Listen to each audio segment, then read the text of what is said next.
Jacoby, you were part of that coalition of the players during the summer, while the Black Lives Matter movement was going. You helped organize some of the votes, got everybody to register to vote. Has anything moved with that since then? This meeting is being recorded. Yes. I mean, we had our leadership council meeting, and one of the things I wanted to do was to get the guys to register to vote. And Coach O, he wrote it down in his pad, and he was really active on doing that. I mean, he stressed it in team meetings, and he just made and sent out text messages, making sure everybody got registered to vote. So right now, we're kind of just waiting for the time to vote, and but with Coach O, he's kind of took charge of it, and he really backed us on everybody who had that idea to get everybody registered to vote. Jacoby, obviously you made the difficult decision to come back for your senior season. I mean, just what has this last few months been like in the sense of you came back, now everything is so uncertain? We have a certain certainty over here. We always feel like we were going to play. There was no question of not playing. Like Coach O says, his saying is we don't blink. So, we had the little quarantine period. We trained as if their season was going to start on a regular time. And then when it was announced that it was going to be pushed back, we just picked up. And, we've been here and working out and doing all the things that we have to do and following the protocols so we can play in Tiger Stadium come September 26th. Jacques, and then Shay. Hey, Jacoby. A few guys that I guess we thought were going to be teammates with you this year won't be coming back. Guys like Neil, Marcel, Kerry Benson. Did any of that surprise you? And how do you guys, move forward without some of those veterans? One of the mentalities Coach O's always put in is next man up mentality, and those guys left for their personal reasons. That's not for me to put any word on, but we have a lot of young guys that are going to step up, and we're looking forward to seeing them, step up into the role that those guys left void.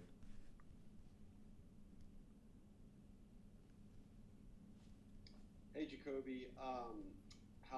What's your relationship like with Bo Pelini now that you've gotten to know him well? And the second part of that is, do you have a feel for how Pelini will want to use you? You know how versatile you've become on the field, and now moving to a new base defense, kind of where do you fit in? Yeah, my relationship with Coach Pelini is pretty cool. We can talk about stuff outside of football. I know there's some times where we'll be sitting in like the meeting room, and I'll have a football play on and kind of watching it with Damone, and Coach Pelini will come in and talk about something else off the field, and I feel like that's pretty cool. It kind of it creates a better rapport when the time, and we really know Coach Pelini and how he is and his moods when he is on the field, because we talk to him about other stuff than football. And when it comes to stuff that's how he's going to use me, it's kind of the same stuff I did last year, just blitzing and just using where the team needs fit. Like I said, I'm willing to do anything to help the defense be a great defense and the team win. Hey, Jacoby. Obviously, you guys in the secondary are losing, Kerry for the year. I guess kind of how have you seen some of the younger guys like Cordell and Elias and Bradarius kind of step up in those moments, because you guys are going to need them this year? Right. Those guys, they've done a great job. They accepted the challenge, and like I said, Cordell's always been a guy that we've depended on. It's nothing new for him. He's the clear starter, and we're expecting a lot from Cordell, and the same thing with Darius and the guys that are going to take the role after Kerry left. And like I said, like Coach O said, it's always next man up, and we don't blink. So the exception doesn't change. Jacoby, Scott Ravelay from The Advocate. I heard you on LSU 60 a few weeks back be interviewed, and so you talked about wanting to play. Now that you've been back in the program and seen the protocols and the safety precautions and stuff like that, how much is your attitude remain the same, and the desire to play? And we see petitions by players in conferences that aren't getting to play, who said they want to play. Just how much? What is your attitude like, and your desire to play, and And you think, overall for the team, I know some guys have opted out, but just the team overall. I mean, just seeing the opportunity being taken from everybody, it just shows that you need to cherish the moments that you have now. I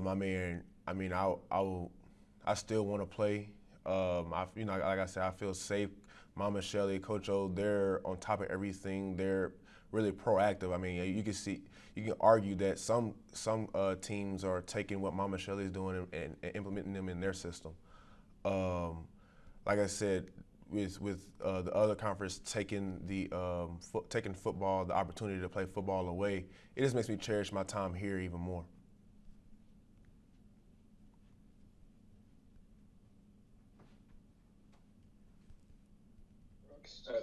Hey, Jacoby, you were talking about Bo Pelini's new scheme. He was talking about it before.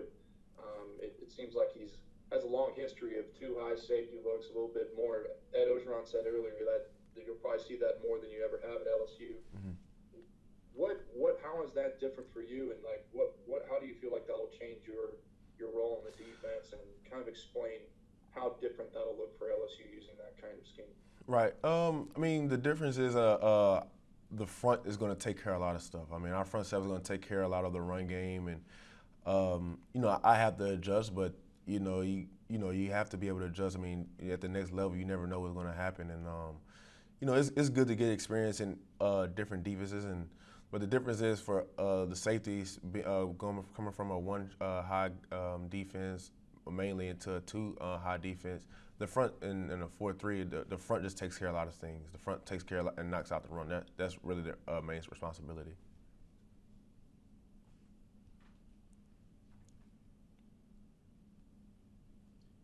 Hey, Jacoby, Brett Martell here with Associated Press. Just interested in a defensive veteran's view of how Miles has kind of evolved as both a player, a teammate, and a leader, and just your general feeling of what it's like to be a player coming in for the number 1 overall draft pick in the NFL. We have 100% confidence in Miles. We always knew that Miles had a strong arm, and it's cool to see how Miles has kind of grew into this role.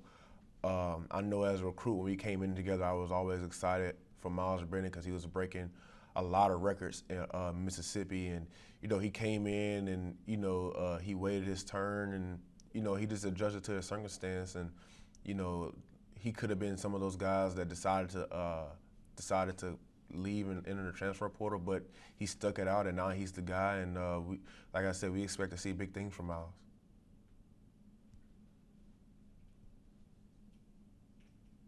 Hey, Jacoby, Garland Gill and Fox 8 New Orleans. I asked Coach Ogeron yesterday about iron and sharpening iron with the battles between Derek Stingley and Jamar Chase. He said he shows them to the team. What's the reaction like in the film room when y'all show those epic battles between two future first-round picks? Yeah, when we see them, it's for us. We're so normal to it. I mean, we've seen it. Like Coach O said, you see this here at LSU all the time. I remember 2 or 3 years ago, I seen DJ Chark and Dante Jackson go back and forth. So it's nothing new here at LSU.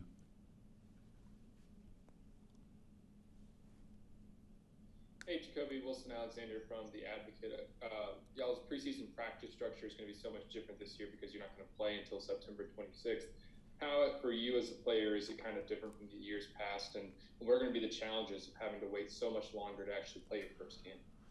I think Coach O's done a great job of creating a schedule to where we stay focused this entire time, and he won't kill our bodies through this for the long time that we are practicing. He's created a schedule to where we're going to be practicing and where we're going to stay focused. And when school starts next week, he's going to adjust the schedule. But Coach O's always done a good job of taking care of our bodies, making sure we stay focused, and making sure that we're able to peak at the right moment.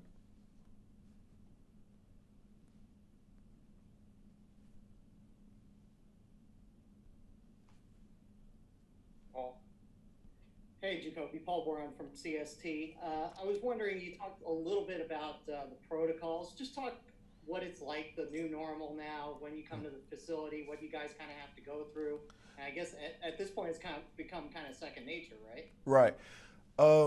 So one of the things we have to do, we have to walk in and that they take our temperature and give us the wristbands to be able to walk through the building. And we have to wear a mask everywhere we go. We have to wear a mask on the field, and just be safe and just be clean. It took a time to get used to. I mean, I know for me, I ran on the field for 3 years without wearing a mask. So I know the first couple of times I had to run back to my locker and go get my mask to put it back on. So, you're going to have those kind of growing pains. But other than that, we've been really good here on our protocol, and we all wear our wristbands and make it easy on the people, making their job easy. The people who have to take care of all that.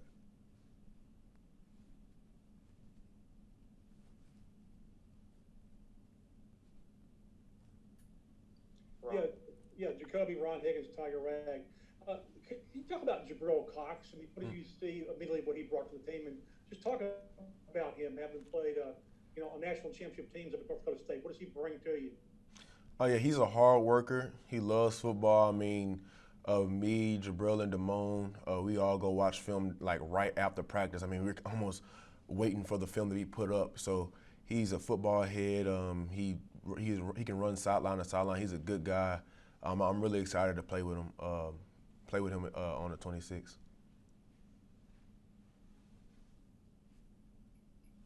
Hey Jacoby, I was curious. A lot of new freshmen have come onto the team. You were a 5-star once in high school. I know they throw all that away when you get there, but what has been your reaction? I guess when you first saw Eric Gilbert in person, and now that you see him on the field as a tight end, kind of what can he do? Man, he can run a route like he's a receiver. I mean, and he's 250 pounds. I mean, there's been a couple of times where Eric will run a route and he'll kind of bang into me, and I kind of have to absorb it. But he's a freak of nature, man. Like Coach O wasn't wrong when he called him Megatron, and he really can move like a receiver. But he's like I said, I think he weighs like 250 pounds. So that's 250 pounds that's running like a 4.4 speed directly at you.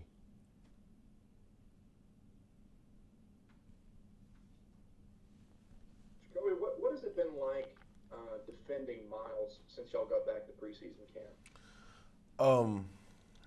It's pretty hard because Miles knows his checks. He knows where he can throw his check down. He's good at reading defenses, and he has a strong arm. I mean, Miles can put the ball out there and let Racy and let Jamar and let Terrace run out there and get it.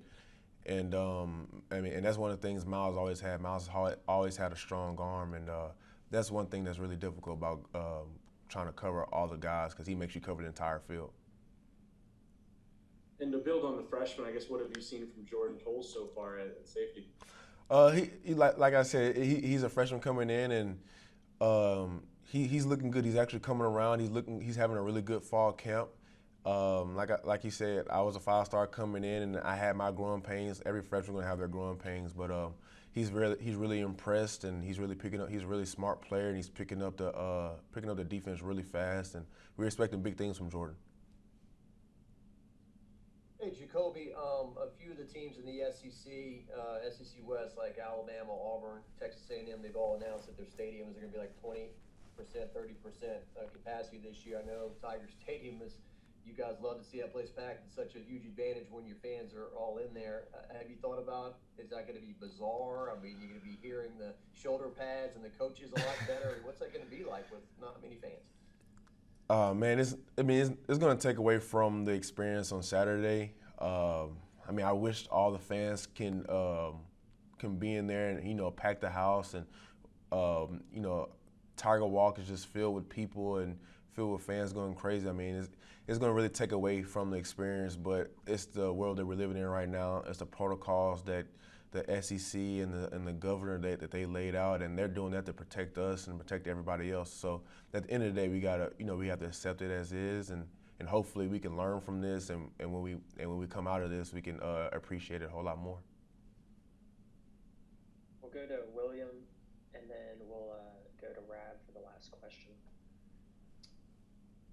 Hey, Jacoby, this is William with Tiger Rag. I wanted to ask you, obviously, with the exception of one hiccup when the trip to Tigerland it didn't work out real well.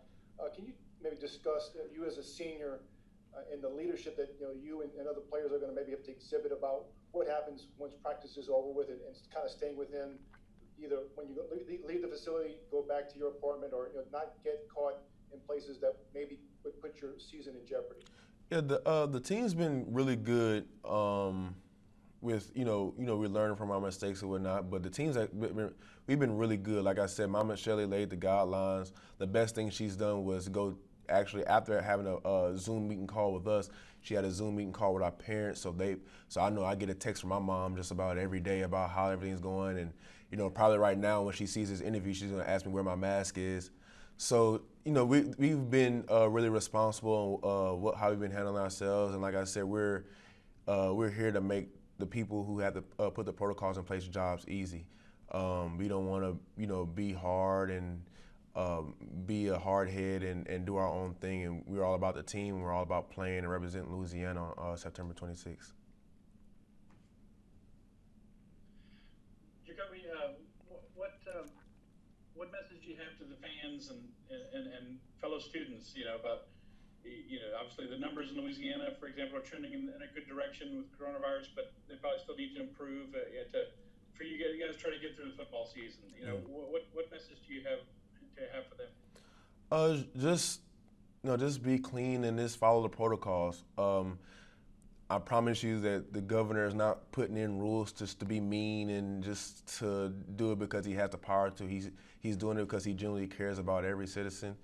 And like I said, just follow the protocols that LSU puts into place as well. I promise you, if you follow the rules, everything will go right. I mean, we learned this since we were like 5 years old, so it's time to put them in action.